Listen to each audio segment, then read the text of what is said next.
walang troll farm ang Malacanang. Ay, wala. Oh. Wala kami. Baka kasi yung kabila ang meron. Okay.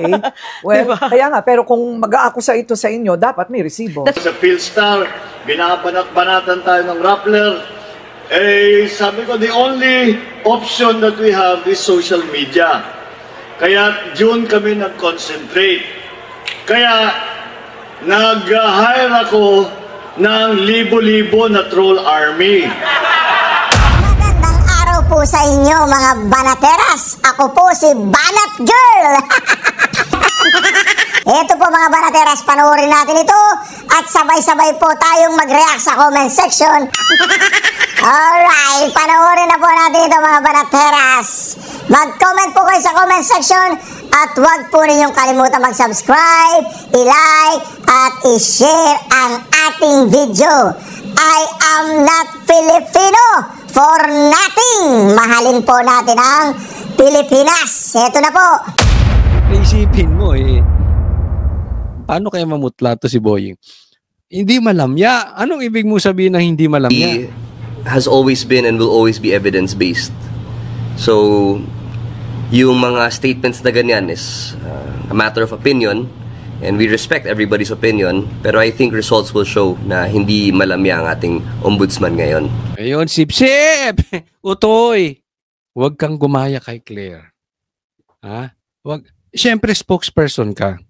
Di ba?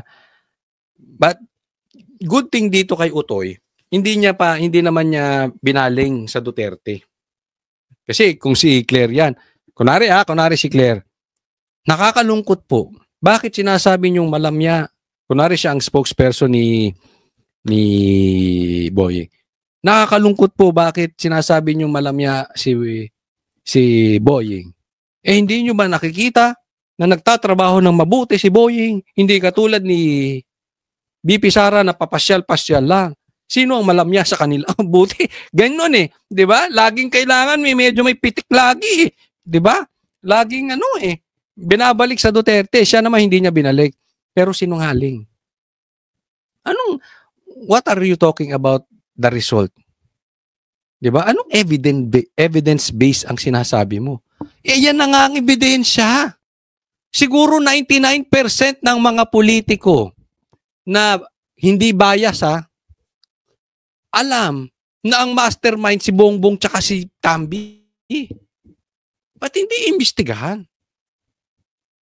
Bakit kakalkalin nyo yung confidential funds ni BP Sara? Pagkaupo niya ombudsman, yun na agad ang sinabi. Di ba? Bakit napunta tayo dito kay pinag-uusapan nyo si Cheese, si Bongo, tsaka si Villanueva, tsaka si Jinggoy? Paano evidence-based? Ayan, nasa harap mo na. Nakasalamin ka na. Hindi mo pang makita. Si Tambi ang tinuturo. Tapos you're talking about evidence-based? This is a matter of public opinion? Hindi. Huwag kang tanga. Utoy. Paano public opinion? This is not public opinion. Sinabi na ni Gutesa kung sino. Iba gusto nyong imbestigahan. Ito tinutumbok na ebidensya o palayo kayo. Pero bakit nga ba hindi na siya inobliga na mag-tell all gaya nung unang sinabi ko niya doon? Does that person want the ombudsman to coerce, intimidate, or threat? Sabi niya, bakit hindi na lang mag-tell all? Okay, ito sagot niya. Gusto niyo bang mag-intimidate? A person in telling all? Hindi naman po pwede yun. Kung ang isang tao ay gustong magbigay ng impormasyon, kailangan voluntary din. Hindi naman po pwede na nagparamdam, hindi na natuloy, i-coerce mo na, i-intimidate mo na para mag-tell all. Hindi naman po yun tama. So, if there are people who want to come and tell all, dapat voluntary din. Hindi po ba? So I don't think it is an indication of whether or not the ombudsman is exercising his power to the full extent. Ito kasi bakit hindi nyo imbestigahan si Tambi? Simple. Lahat ng ebidensya patungo ron. And I know you are not stupid. para hindi mo alam na hindi makakagalaw si Saldico without Tambi. May go signal yan. Yun lang naman eh. Kung mapatunayan niya na walang kasalanan si Tambi, okay lang. Pero imbestigahan at gusto namin live. Sabi nga niya, ila-live niya eh. Yun lang ang issue ron. Hindi kung anong tell-all lang sinasabi mo. Don't give us that shit. Alam mo kung bakit? Nagawan nyo ngang si PRRD napadala without due process sa dahig. Huwag niyong sabihin na sumusunod kayo sa due process. Huwag niyong sabihin na wala kayong magagawa. Huwag niyong sabihin hindi kayo nagko-coerce. Huwag naman tayo maglokohan. Huwag naman kayo magmalinis. Everybody saw what happened to PRRD. At may kamay doon si Boying. Siya mismo inamin niya sa hearing. Now, andyan na, imbestigahan si Tambi, wala siyang magawa.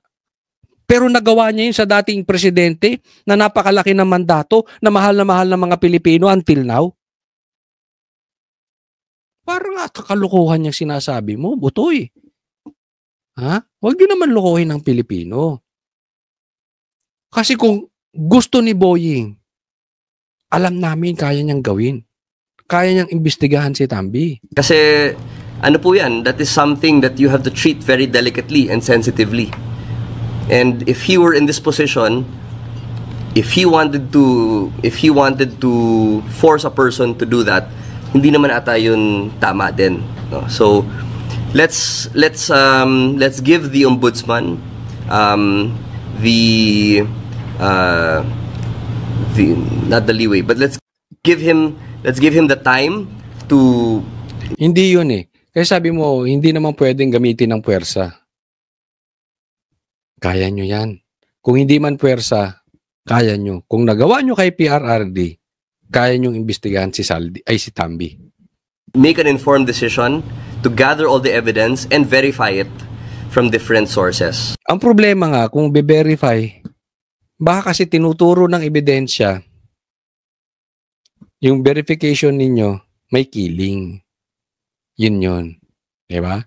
Yun eh. Ngayon, gusto nyo ganito. I-live nyo yung investigasyon nyo, pinagbalakihan ni Boying, plano niyang i-live, imbestigahan nyo si Tambi. Yung titingnan namin, tama ba yung ebidensya? Until then, hindi kami maniniwala sa investigasyong ginagawa nyo. Katulad kayo ng ICI eh. Next po. Kaya naman, tingnan po natin yung klase ng investigasyon na ginagawa ng ICI at saka yung klaseng ng investigasyong ginagawa ni Boying dyan sa ombudsman, eto resulta. Hindi po natin maitatanggi. Tingnan po natin, basahin natin ha. Ito naman pinost ng Abante. Naniniwala si Pangulong Bongbong Marcos na naibalik na ang kumpiyansa sa ekonomiya ng bansa sa gitna ng issue ng korupsyon sa mga flood control projects. Naibalik na ang kumpiyansa sa ekonomiya. Sabi niya, tiwala ng mga investor sa Pinas na ibalik na. Anong reaksyon ng taong bayan? 6.7 pinagtatawanan ng Abante. Ikaw naman, Abante, isa ka pa eh. Di ba? Oh, ang nag-like lang 770, yung nag-heart 148. Kahit pag samasabahin mo yan, hindi aabot, pinagtatawanan kayo, Abante, sa post na ganyan. Baka si Bongbong Marcos ang pinagtatawanan. Huwag nga tayo maglokohan, Bongbong. Yan yung mga sinasabi natin na nagmumukha kang adik, Bongbong, na pinapatunayan mong ikaw ay bangag. Kasi parang wala ka sa katotohanan. Saan ba kayo nakatira ni Claire? Sa Pluto? Sa Earth pa ba kayo nakatira? Parang clueless kayo sa nangyayari sa Pilipinas. Tingnan mo ito, sabi ng Bloomberg.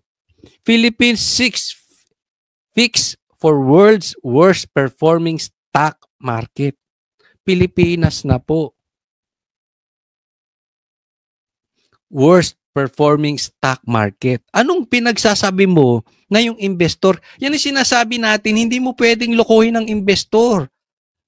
You can do quote cards, statements, promises, Claire, kino-cover up ka, Claire, declaring war against China, you at Duterte, lahat, and yellows on your side.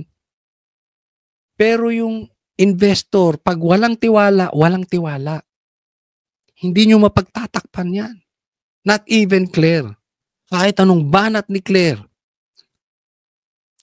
sa mga Duterte, kahit anong banat ni Gibo sa China, kahit anong banat ng mga pinklawan sa Duterte, yung investor, pag may tiwala, may tiwala.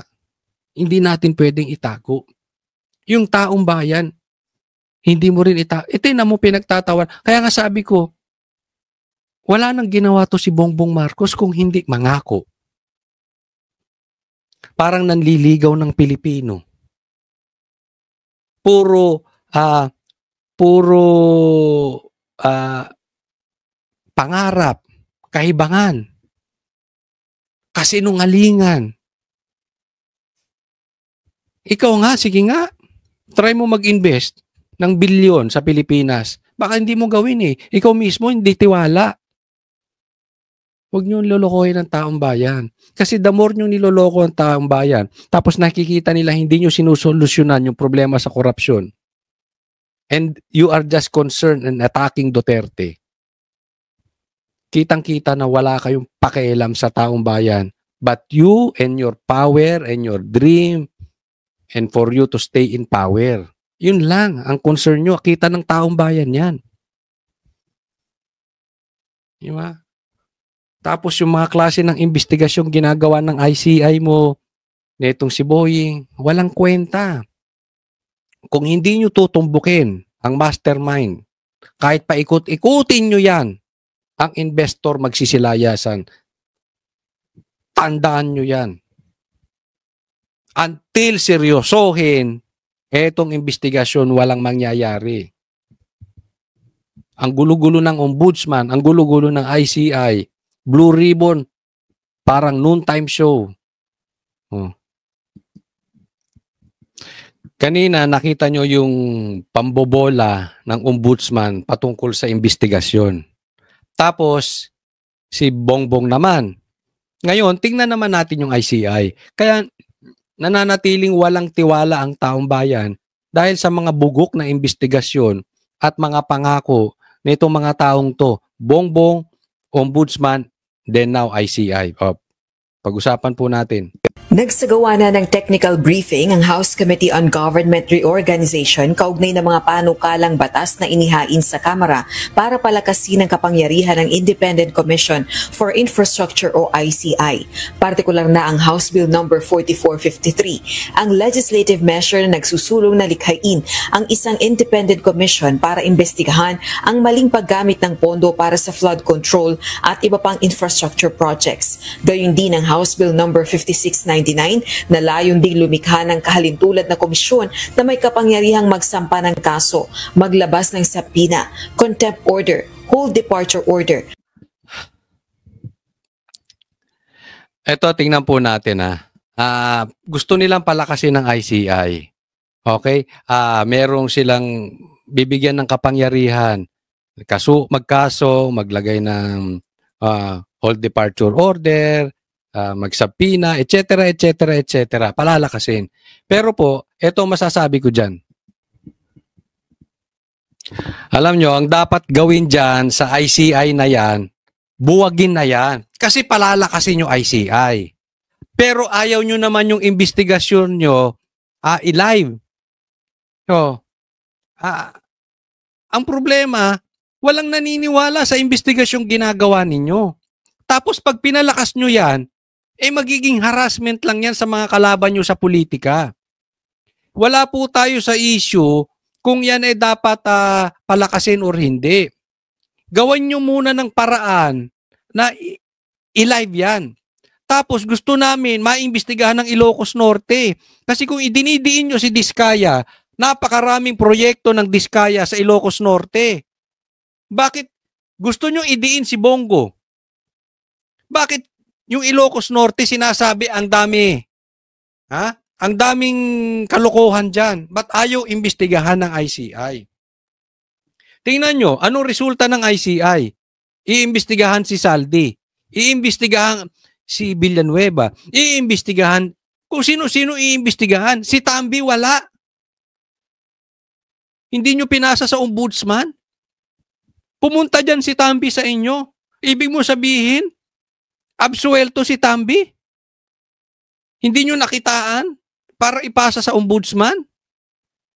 Tapos palalakasin nyo yung ICI? Huwag na tayong maglokohan. Buwagin nyo na yung ICI. Until, dalawa request ng taong bayan. Imbestigahan ng Ilocos Norte, live gawin. Lahat ng investigasyon live. Sige, palakasin nyo. Pero kung hindi, ang gagawin lang yan, harasin ng kalaban ni Tambit na ni Bongbong at linisin sila. Kasi isipin mo, pag nilabas ng ICI, ay, walang kasalanan si Bongbong at saka si Tambi, tapos na. Ganon? Sino maniniwala dyan? Diba? Niloloko nyo kami. At magsamsam ng mga ari-arian sa mga sangkot sa anomalya. Ayon kay House Committee on Government Reorganization Chairperson at Bulacan 6th District Representative Salvador Plato, pinamamadali na ni House Speaker at Isabela 6th District Representative Boji D. III. Ayan, nung pinapadali ni Speaker, natural. Di ba? Bata rin ni Tambi to. Anong gagawin nyo dyan? Okay. Di, lilinisin lang ng ICI si Tambi. Ang pagpasa sa panukala. Nasa desisyon na rin ng House Leader kung hihilingin kay Pangulong Ferdinand Marcos Jr. na i-certify ito as urgent. O hihingin pa kay Bongbong Marcos at papayag naman yan si Bongbong. Sabi ni Speaker, si Speaker sigurado mapapapil natin. Yan sigurado. Na ito'y ma-certify na urgent. Alam ko papasa po ito kasi mismong may bill na si Senate President eh. Senator Tiberos sa isa pang senador. Alam po na sila mismo ang may... Anong kwento? Sigurado na raw. Okay na daw kay Senate President Tito Soto. Okay na rin kay Risa. Alam na dis. Alam na. Pustahan tayo, sir. Pustahan tayo. Mapapawalang sala si Tambi, hindi imbestigahan. Kung imbestigahan man, ang magiging resulta ng investigasyon, hindi makukulong si Tambi. Walang kasalanan si Tambi.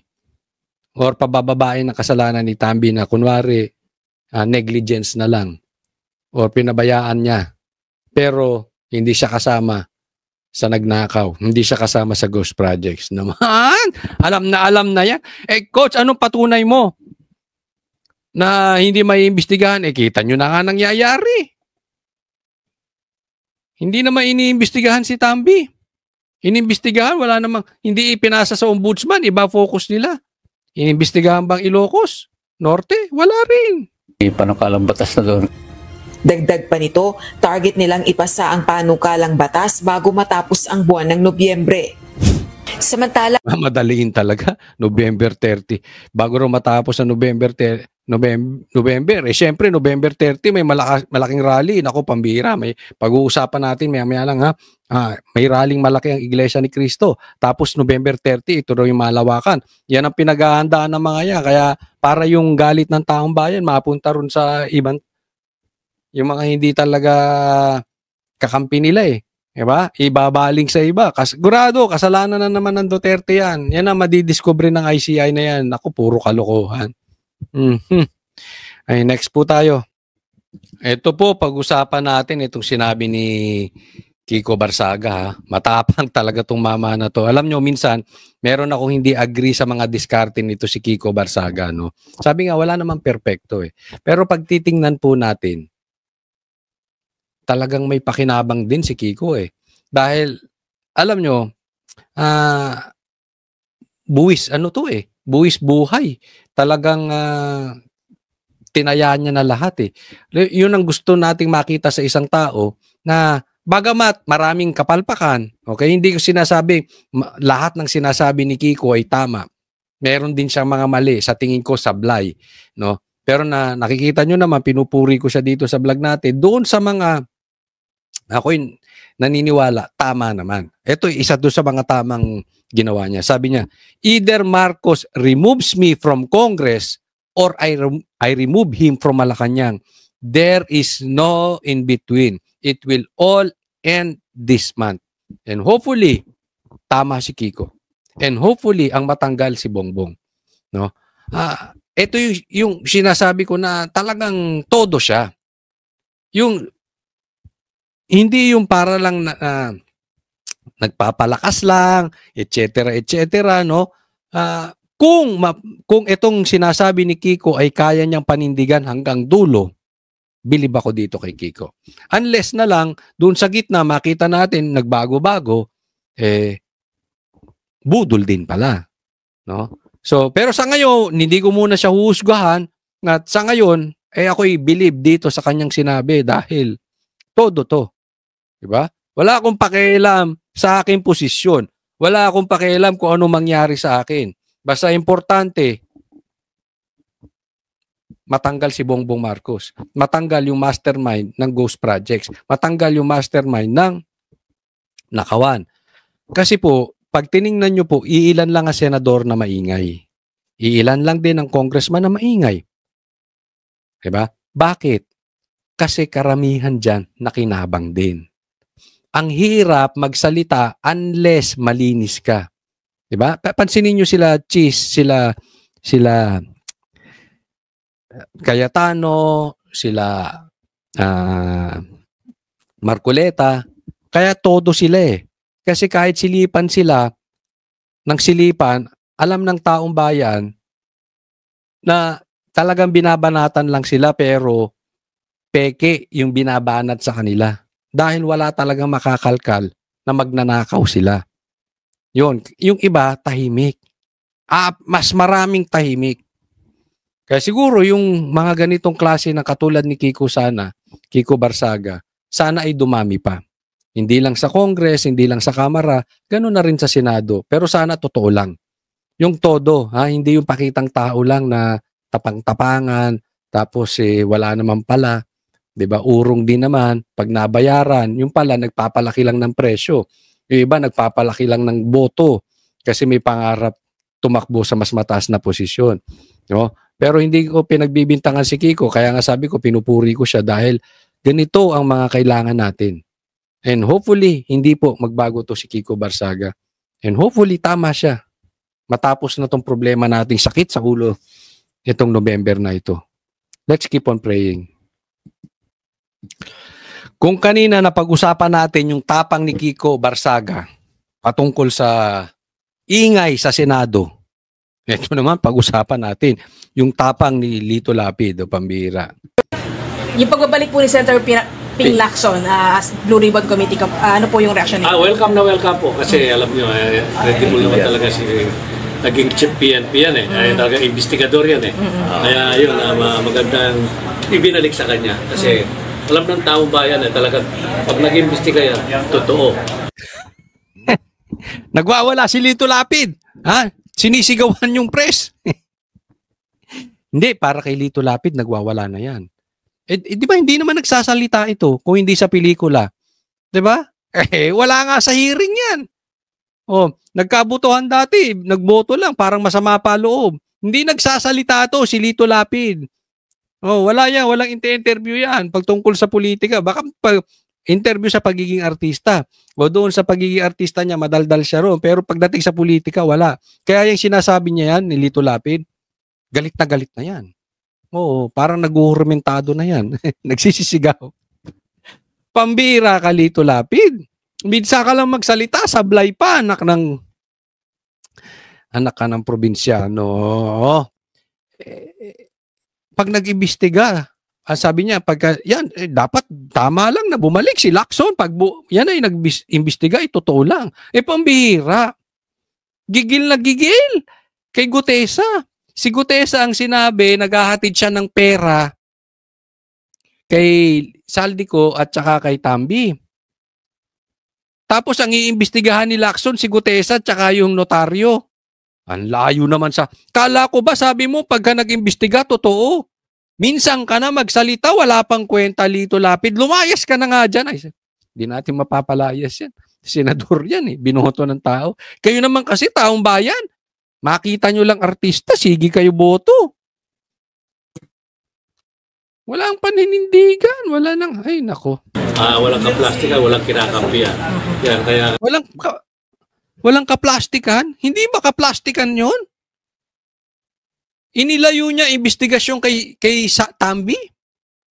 Walang kinakampihan? Hindi ba halatang halata sila ni Tito Soto? Nakamping-kampi kay pansinin mo Lito Lapid, tanong ko sa'yo, hindi mo nahahalata inilalayo niya kay Tambi investigasyon? Kung saan-saan dinadala? Ano walang kinakampihan? Ano bang multivitamins tinitake mo? Lito Lapid, parang ang layo mo na sa sitwasyon. Tama-tama yun. Tama decision niya. Okay, thank you, sir. Thank you, sir. Ayan. Your Senator, Lito Lapid. Masaya kayo sa mga boboto kay Lito Lapid. Ang bira, oh. Next. Ito, bigyan lang natin ng komentaryo itong code card na ito. Sabi ni Vince Dizon, sabi po ng Pangulo, ihinto muna natin yung pagnanakaw. Parang inamin mo, Vince Dizon, na talaga magnanakaw yung Pangulo. Yari ka dyan. Nako. O, ihinto muna natin yung pagnanakaw. So, sa makatwid, kasama sa pagnanakaw si Bongbong Marcos. Baka sasabihin ng mga iba rito, hindi, ang ibig niya lang sabihin niyan, ihinto muna ang pagnanakaw. So ano sabi ni Kiko Barsaga, kailan pwede magnakaw? Sa New Year? Alam mo yung pagnanakaw, sana manatiling maayos to si Vince Dizon, pero yung pagnanakaw, hindi po mahihinto yan. Unless, tumbukin nyo yung mastermind. Kung puro bubwit, butete, ang mga naiimbestigahan, sabi mo nga, hindi matatapos ang December may makukulong. Ang Pasko, may makukulong.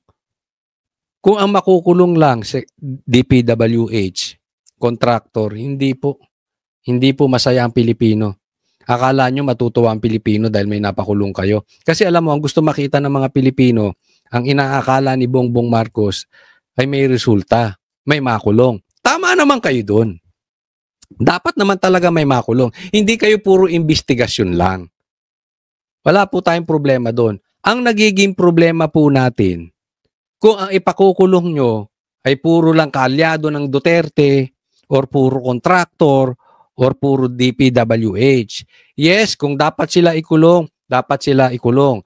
Pero ayaw namin na inaalis ninyo ang focus nyo sa mastermind. Hindi pwedeng gagalaw ang DPWH nang walang backer na mataas na politiko. Ang gusto naming makulong ay yung mataas na politiko na involved sa ghost projects ngayon. Ngayon. Yung nakawan sa flood control projects ngayon. Mataas na politiko na involved ngayon, hindi kung sino-sino. Doon kayo mag-focus. Sana, manatili kang isang sa matino, Dizon. Pero kung sa pupunta lang yan sa Duterte, mapupunta lang yan kung kanino. Kinain ka na rin ng kademonyohan. Malalaman natin kung ano ang magiging reaction dito ni Dizon.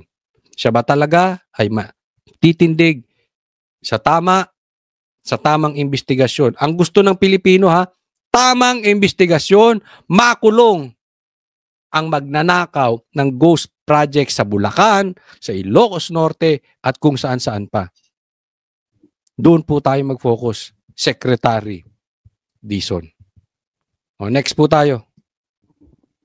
Yan, ganito dapat ang gawin para maiwasan natin tong patungkol sa mga magnanakaw. Kasi napadali nila kung paano. Alam nyo, may nakausap po ako. Dati siyang nasa DPWH. Kinikwento niya sa akin. Hopefully, ma-interview ko siya. Hindi ko alam kung papayag siya, medyo may edad na. Hindi ko alam kung papayag na magpa-interview. Pero ibang-iba raw yung sistema before kesa sa sistema ngayon. Kasi ngayon daw parang pinadali. Oh. Siyempre, pag pinadali mo naman, madali ang nakawan. Sige, ito, pag-usapan natin. Sa gawa na ng technical briefing ang House Committee on Government Reorganization kaugnay ng mga panukalang batas na inihain sa... Saglit. Hindi ito. Ito pala pag-usapan natin. Walang proyektong pang-infrastruktura ang dapat na isama sa national budget at implementasyon malibang dumaan ito sa masusing feasibility study. Ito ang nakasaad sa Senate Bill number 1461 o ang Infrastructure Appropriations Integrity Act na inihain ni Senador Francis Escudero. Yan, ito alam mo yung sinasabi natin Maganda tong panukalang ginawa ni Chis Escudero. Dapat may feasibility study. Hindi yung basta-basta ko, sige meron dyan proyekto, bigyan ng pera yan, okay? Akin 30%, 40%. Buti kung ganun nga lang. Ang nangyayari dito, ghost project. So, may proyekto. Ikaw, congressman, kaya ko pilipitin leg mo. Park ko dyan, ha? Park ko. Ito pera. Sige, pero akin to. Okay, ghost projects. Total, mataas yan. 50%, 60% sa akin. Yung kalahati sa'yo. Ghost projects. Pag chinek mo, wala naman. Diba? Yun nga yung sinasabi nung DPWH na nakausap ko na dati, balik-balik yung proyekto, yung budget. Balik dito, ibabalik. Mahal to, ibabalik. Matagal na usapin. Ito hindi. Parang approve. Approve ng approve kahit walang pag-aaral. Kaya tama to sinasabi ni Chis Escudero. Isa po sa solusyon para maalis yung mga magnanakaw dyan sa mga ghost projects, may feasibility study. Ayon nito na itatag ang budget transparency at pananagutan sa pagpapasok. Yon, budget transparency. At implementasyon ng infra projects sa National Expenditure Program o NEP at General Appropriations Act o GAA. Paliwanag ni Senador Cheese, magsisilbing requirement at kondisyon ang feasibility study para maisama ang anumang proyekto sa NEP at GAA. Dapat din anya... Sa madaling salita, bago ma-approvean, kailangan kahit bago budgetan yan, in layman's term, pinag-aralang mabuti. Dumaan sa masusing investigasyon, di ba? Na nasuri ng mabuti. Ang suring mabuti ang lahat ng mga panukalang proyekto at kung hindi ay hindi rin anya dapat ito makatanggap ng kahit isang sentimo ng pondo ng publiko. Yun, kahit malakas. Paano kung malakas sa presidente? Hindi pa rin. Dapat may nasuri siya. Paano kung malakas kay Tambi? Oo, alam naman natin, di ba? Diyan nag-aayos yung mga maiiwasan. In a way, basta't maganda ang pamamalakad, tas talagang binusisi, hinimay-himay yan. Alam mo, pag hinimay mo ang isang bagay bago mo rilisan ng budget, habang hinihimay mo pa yan, yung magnanakaw lumalayas na. Bakit? Alam niya hindi lulusot Kasi hinihimay. Diba? Dapat walang usapin. Ay, akin, magkano ba yung akin dyan? Akin. Yan ang magiging problema, yung akin. Pero pagka dumayan sa paghihimay, doon pa lang, mag-aayos na yung mga kontraktor na yan Bukod dito, nakasaad rin sa panukala ang paglalagay ng mga mekanismo na nakapaloob sa lahat ng mga infrastructure project. Kabilang dito ang paglalagay sa bawat proyekto ng mga station number, geotagging, geodetic coordinates at iba. Geotagging, mga numbers, pang pamamaraan gamit ang teknolohiya upang mahanap ang ito ng anumang oras. Sa madaling salita, minsan tayo, 'di ba, hindi rin natin alam kung saan ba talaga yung proyekto. Wala tayong kamalay-malay 'di ba? Yung ninanakawan na tayo, hindi natin alam, nasa kanila na, pera na nila. Malaman-laman natin yung anak natin, yung apuhan natin at yung apo natin sa tuhod, hindi pa pinapanganak. May utang na. Dahil sa laki ng lumalabas na budget, utang na lang tayo ng utang, tapos yung ginagawang proyekto wala namang kwenta. So ito ibig sabihin, pinapadali na pag hinanap mo yan, alam mo kung saan makikita pagdating doon. Eto may numero. Saan yan? So pwedeng chicken ng kung sino man. May nangyayari. Di ba? Magkakasilipan. Yan ang purpose. Dapat talaga meron check and balance Pagka puro yan padulas, niya mo na yan. Basta ito sa akin, ito sa'yo. Pikit ka na lang. Tapos tayo. Ang magiging nangyayari sa atin ito, puro tayo tuta. pansinin nyo, may mga ganyan sa Senado. Kaya busa lang bibig. Diba? Binigyan din ni Escudero na ang geotagging ang Hindi lang, mas lalo dito sa Kamara. Anong nangyari sa Kamara? Diba? Anong gusto nilang imbestigahan? Itinigil nila imbestigahan sa Ghost Project, sa flood control. Gusto nilang imbestigahan Dolomite Beach. Ang gago, no? Mahalagang mekanismo para makita ang estado ng isang proyekto kung may ginagawa talaga o nakatenga lang. Ang geotagging ay isa sa pinakamahalagang mekanismo para makita natin kung ano ang estado ng isang proyekto mismo. Yan yung natin. At least, alam mo sa mga hanapin, ano na bang nangyayari. Habang patuloy ang paglalabas ng pondo ng gobyerno. Sa ganitong paraan, may iwasan ng mga irregularidad, abuso at hindi nararapat na paggamit ng pondo ng gobyerno. Yan, kung nakateng, sabi niya, kung may ginagawa ba talaga o nakatenga lang. Yung iba nga ghost projects lang. Hindi lang nakatenga, talagang wala. Diba? So, may iwasan yun. No, gayon din matitiyak na tanging ang mga government So, habang nilalabas mo yung budgetan yan, patungkol dyan, dapat chinecheck muna, teka muna. Dapat ganun. First part. Di ba parang pag nagpagawa ka ng bahay, bubuhos mo ba lahat, wala pang nangyayari? Ito, down payment, 10%, ito 20%, 30%, titingnan mo. Ito yung completion. Dapat pagka nakabayad na ako ng 50%, ito completion. Saan ko hahanapin yan? May numero yan. Diba? Nakikita. Hindi yung release ka lang ng release ng pera. Dyan na napakaraming panlolokong ginawa nito But anyway, hindi rin natin masisin DPWH saka yung contractor Kasi pag humingi yung ibabaw, anong gagawin mo? Hindi mo bibigyan. Diba? O di tataasan mo presyo. O diba, lolokohin mo yung mga materyales. Lang na technically at financially viable o maaaring gawin ang maisama sa national budget. Mamaya natin pag-usapan itong ebidensya di umano na to'y si Tito Soto kasama sa Crocodile Farm. Okay, grabe, kasama sa Ghost Projects di umano. Ito, basahin natin yung post ni Donald Trump. I just got back from Asia where I met the leaders of many countries including China. Unang-una pa. Hoy, Donald Trump, pro-China ka talaga. Inunang-una pa ang China. Nako, magagalit ang mga kain-tae. Ay, teka muna. Bago natin ituloy, Bago natin ituloy yan. Ano mas gusto nyo itawag natin sa dilawan? Kain-tae o eat shit? Hindi kasi yung eat shit, parang no? Parang mura. Ayoko nagmumura. Pwede bang kain-tae na lang? Kasi, di ba, kinain na nila si Marcos, isinuka na nila si Marcos, kinain pa. Paano ngayon ang dilawan yan? Kasi ang naratibong gusto nilang palabasin, ang Duterte pro-China. Kaya dapat, idiin natin ang Duterte dahil pro-China sila. Si Trump, biglang pinuri ang China. Yari! Pro-China ka, Trump. Ulitin natin, I met the leaders of many countries, yung mga leader, mga presidente, including China, Japan, South Korea, Malaysia, Australia, Canada, New Zealand, Singapore, Thailand, Cambodia, Vietnam, and others.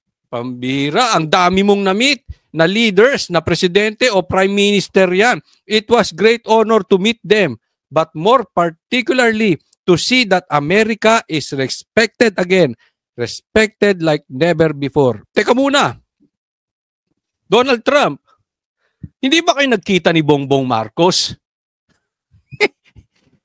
Ay, ang bira ka, Donald Trump Best friend mo yan. Naglagay ka ng EDCA sa Pilipinas. Ang daming nilagay na US base / EDCA at pinayagan yan ni Bongbong Marcos.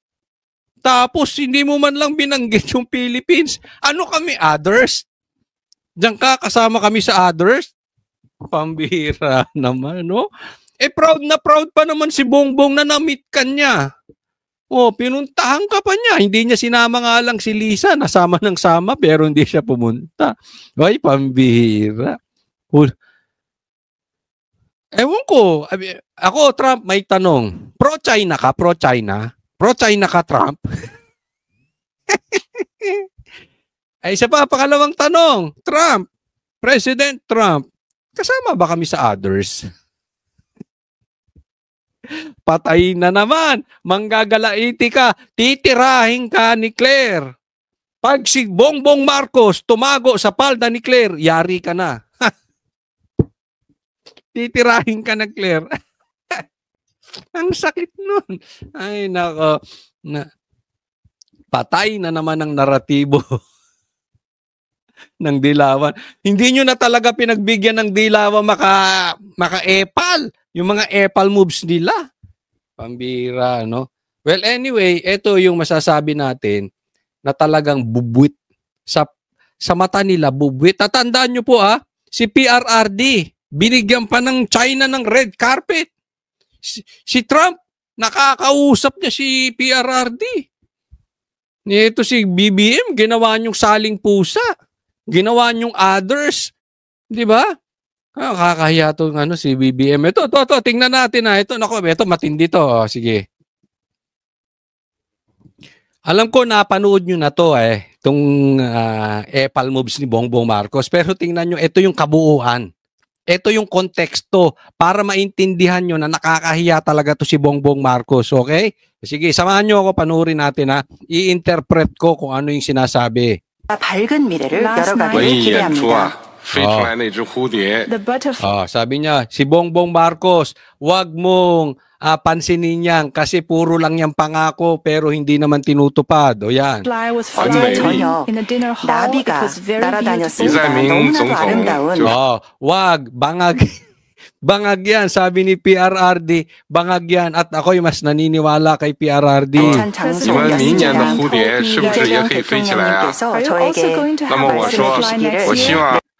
Wag masyadong tirahin. Kasi pag tinira mo yan, tatago kay Claire. Tapos si Claire, titirahin ka ng titirahin. Yak! 내년에 나비를 이렇게 아름답게 날리실 건가요? 라고 질문을 해주셨습니다. 여기에 있는 yan, sabi, hindi daw nakalusot kasi nagdala daw ng napakaraming Coca-Cola. O may bit-bit daw. May bit-bit si Marcos Coca-Cola dyan. Hindi ko alam kung diet ba yung iniinom ni O nahuli ni 아름다운 나비가 신진까지 날아와 sing for us. Yan, puro tapang lang yan, pero tatago yan. Kita mo, si Gibo daw nagtatapang-tapangan, pero pustahan tayo, unang tatakbo yun pagka nagkagera. Tapos, binubuo nila yung naratibo na dapat magalit sa China. 노래까지 하면 좋겠다라고 말씀을 드렸습니다. 감사합니다. Nagpalakpakan na po. Nako, delikado. Ayan, nagkamayan na.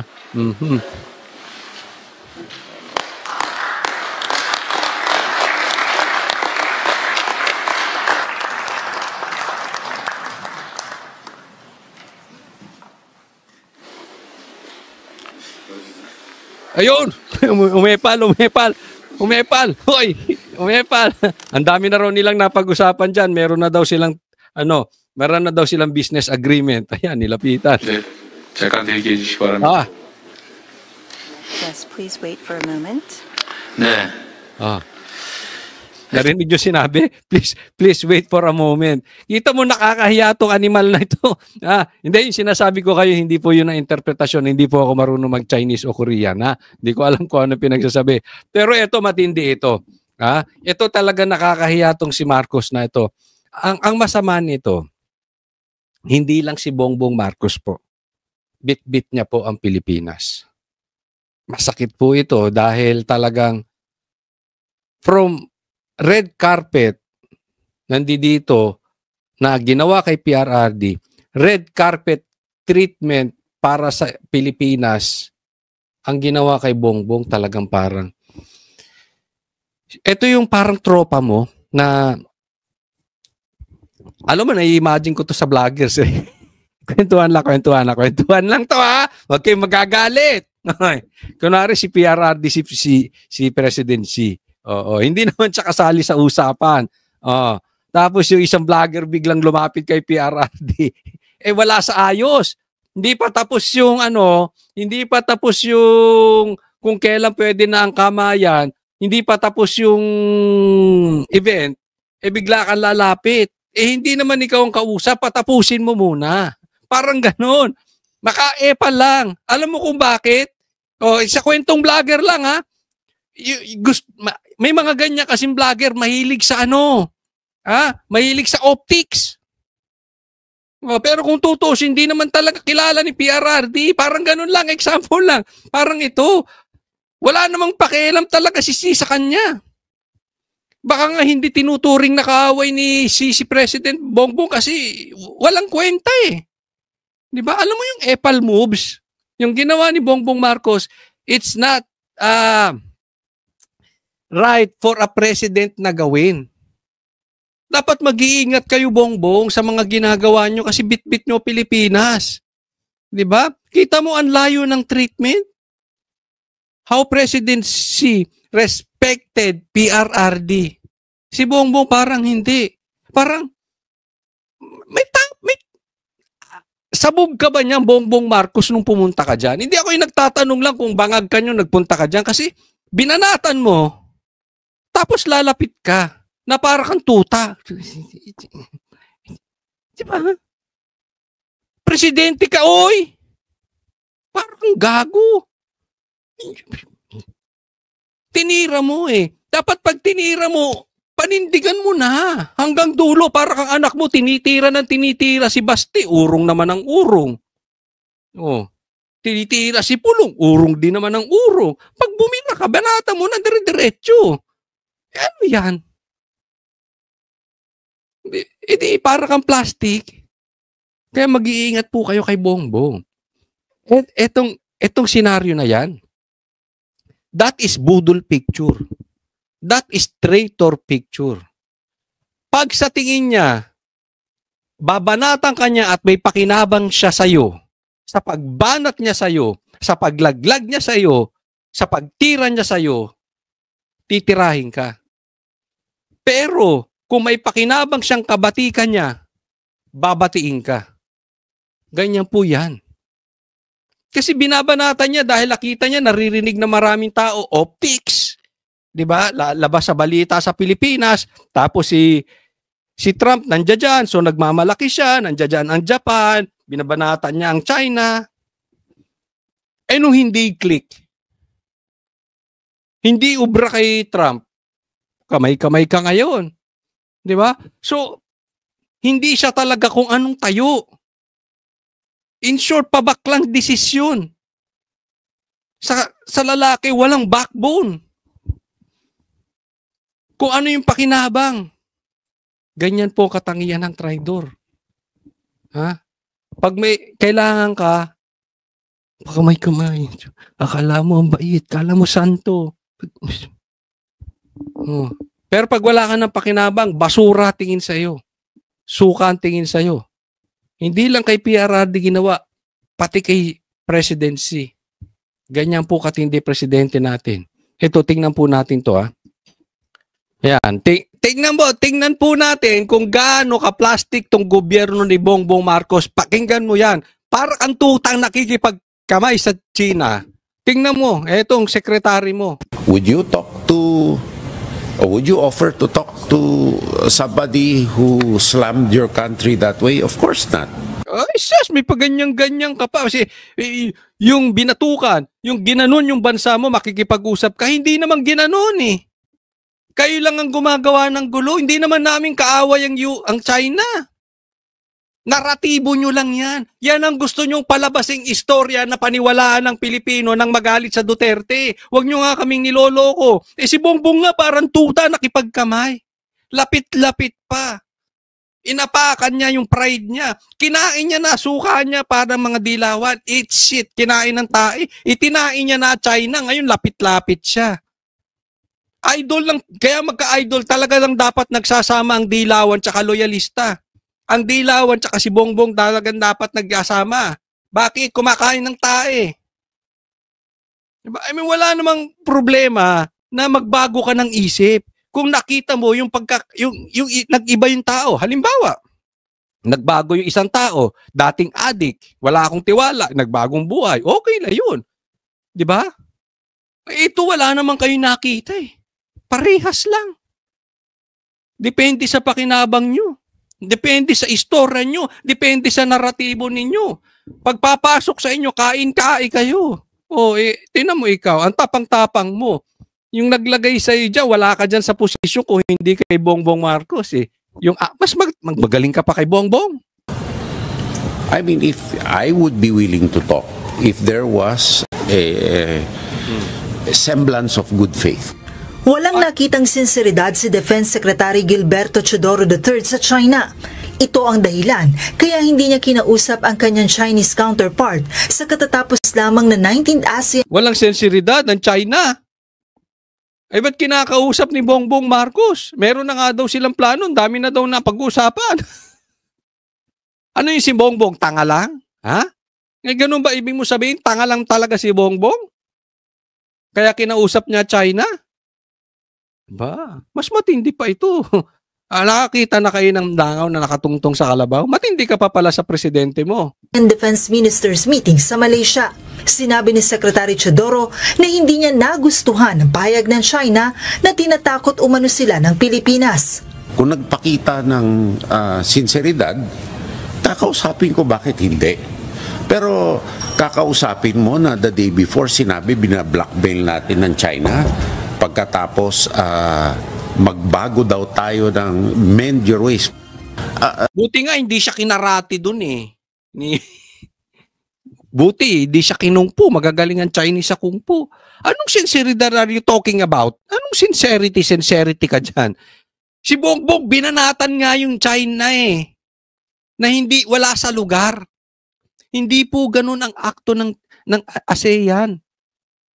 Nire-resolve nila ang kanilang problema sa isa't isa quietly, discreetly, professionally. Hindi yung attack sa crowd. Alam mo yung parang parang gangbang ang dating nito si Bongbong. Alam mo yung road rage? Ganyan yung gawain ng isang taong yung walang aral, yung walang delikadesa.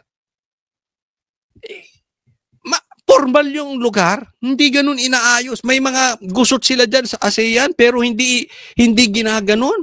Hindi nilalathala sa publiko tapos magsasalita ka ng palaban. 'Di ba? Inaayos nila yon sa maayos na paraan.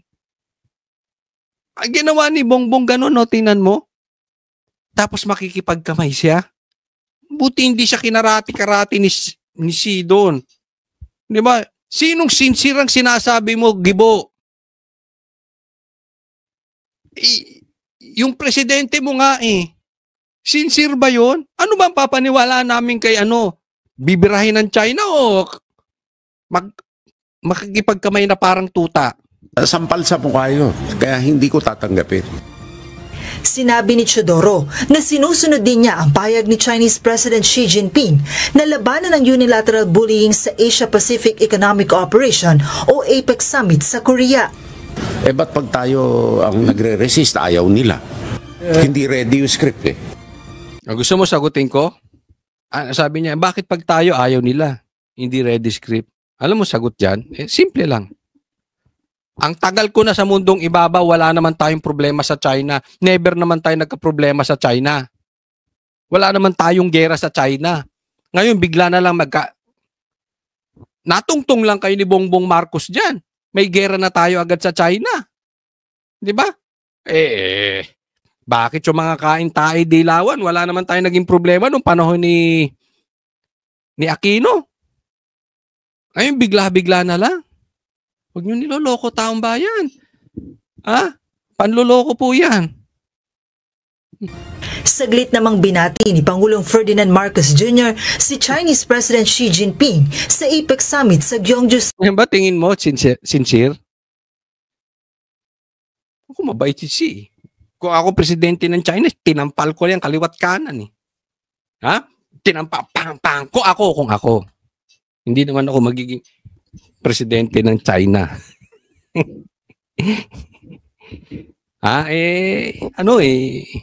Pinoy na Pinoy ako. Pero kung ako yan, binitbit ko yan. Halika rito, pa-drug test tayo. Ayaw mo magpa-drug test. South Korea nito lamang weekend. Ayon sa Pangulo, isa lamang itong kortesiya sa kanyang kapwa leader, lalo na't inilipat na ang chairmanship ng APEC sa China. Sabi ko lang sa kanya, congratulations. I hope that we look forward to doing a lot of good work with you as APEC chair. And he said, thank you. And that was it. There was really not very much to it. Wala rin ani ang dahilan na magkaroon sila ng bilateral meeting dahil hindi naman tamang lugar ang APEC para pag-usapan ng issues sa West Philippine Sea. O hindi naman tamang lugar ang para pag-usapan eh. Nagbubunga nga ka dyan. Nagtapang-tapangan ka dyan. Binakbakan mo China, nagtapang-tapangan nga eh. Kay Basti nga, hindi ka nagsusumbong ka pa kay Claire, animal.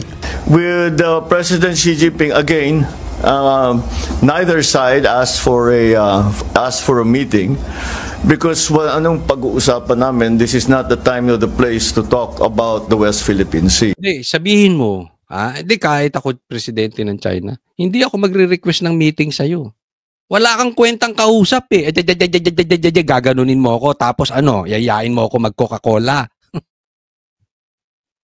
Diba? Anong pag-uusapan natin? Wala kang kakwenta-kwenta.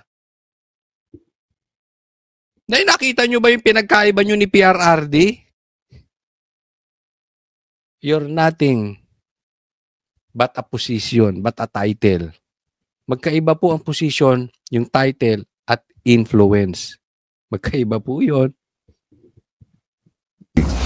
You will not achieve anything for having a meeting about that. Joan Nano, UNTV News. Ito. May papakita ako sa inyo.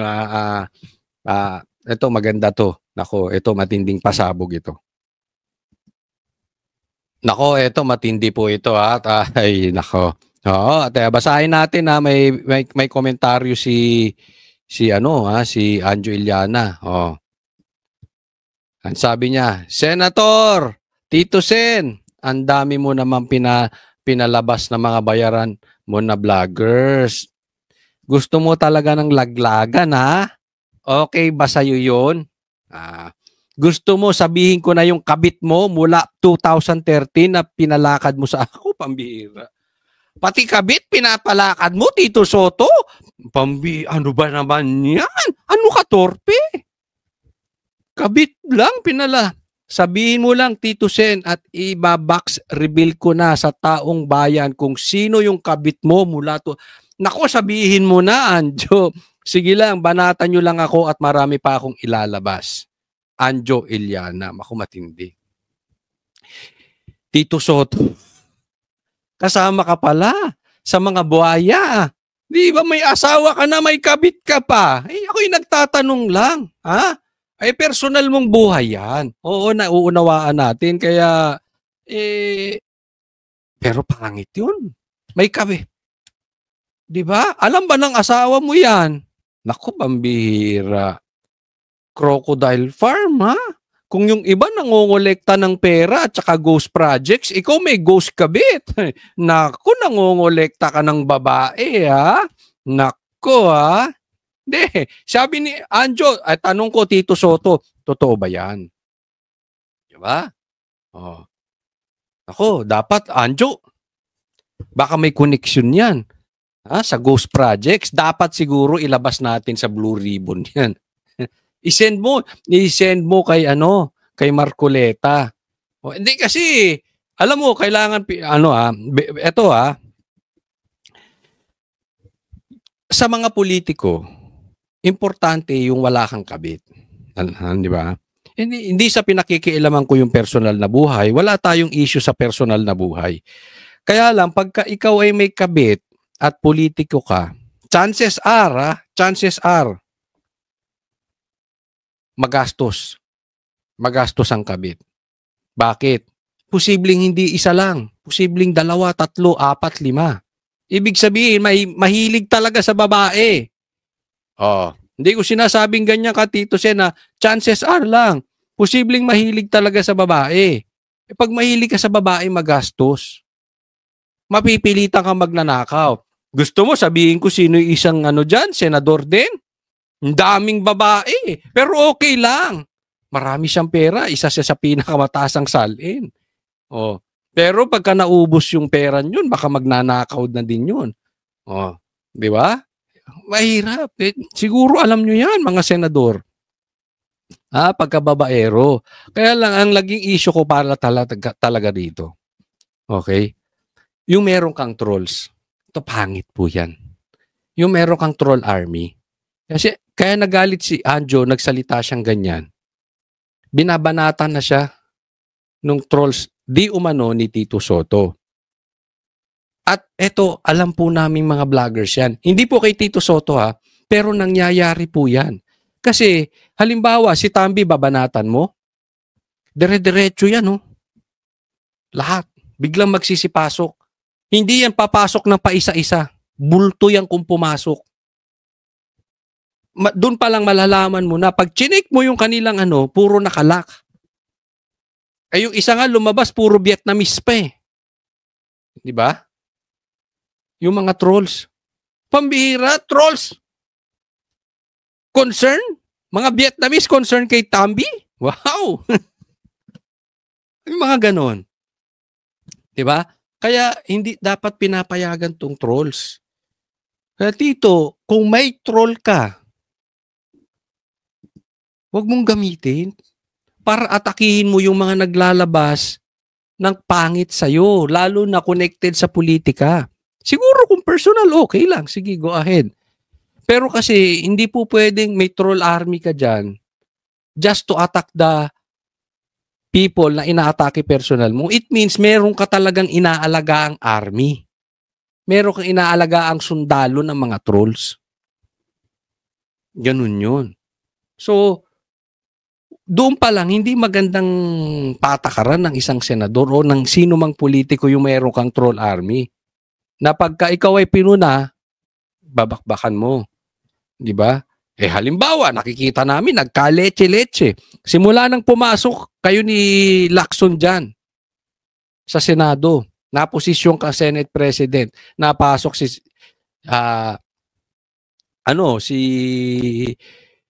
Lacson na Blue Ribbon Chairman, nagka-leche-leche na investigasyon. Nagkaloko-loko na. Nag-resign lang siya, hininto na. Di ba? Oh. Tapos, pag pinuna kayo, aatakayin ng trolls? Hindi maganda yun. Hindi maganda. Pero sige, atakayin nyo si Anjo nang magkalabasan na. Yan ang gusto natin, magkalabasan. Kasi balita ko, marami pang ilalabas si Anjo Iliana. May ilalabas pa daw siya patungkol. May sindikato dyan sa Itbulaga. Naku, kasama, pinagmamalaki mo pa din yung Itbulaga na mas marami pa kayong natutulungan kaysa sa ibang senador. Naku, may sindikato raw dyan sa Itbulaga. Yun na nadinig ko kay Anjo, banatan nyo pa si Anjo. Inaantay namin para magkalabasan na. Hindi kasi, maganda nilalabas ni Anjo, Talagang binabakbakan niya na ngayon yung mga magnanakaw. At hindi lang yung magnanakaw. Yung may mga crocodile farm. Binabakbakan niya na. Tito Soto, tanong, totoo ba na may kabit ka since 2013? Medyo swapang ka sa babae niyan. Gahamang ka, buhaya ka rin. Kung totoo. Pero kung hindi, di sagutin mo si Anjo. Ayos ba yan? Okay. Sige, next po tayo. Eto, tingnan po natin ito si Senator Trillanes. Sabi niya, wag na tayo maglokohan. Saragoyan sa 2028 for sure. Kaya extra effort ako eh. Ito mga kain tayo. Ikaw at 10 ng mga kasama mong dilawan. Puro kayo kain tayo. Grabe. Grabe ang takot nila sa Sarago. Ano ngayon kung Sarago? Kaya extra effort ako na mag-fake news. Extra effort kasiraan. Wala na kayong ginawa. Bongbong Marcos, ikaw Tambi, wala na kayong ginawa kung hindi mamulitika. Ang focus ninyo ay kung hindi magnakaw at siraan ang Duterte. Dalawa lang yan o parehas. Nagpademonyo kayo dito sa damonyo na ito eh. Nagpatempt kayo, nagpatukso kayo. Ang gusto lang nito hindi para ayusin ang bayan natin. May naniniwala pa ba rin dito Tatlo siguro, si Tambi, si Bongbong, at saka si De Lima. Baka yung tatlo naniniwala dito kay Trillanes. Tsaka yung isang vlogger na walang alam kung hindi puro interview. O, apat na. Di ba? Tingnan mo focus niya. Ngayon, yan din ang ginawa ni Tambi.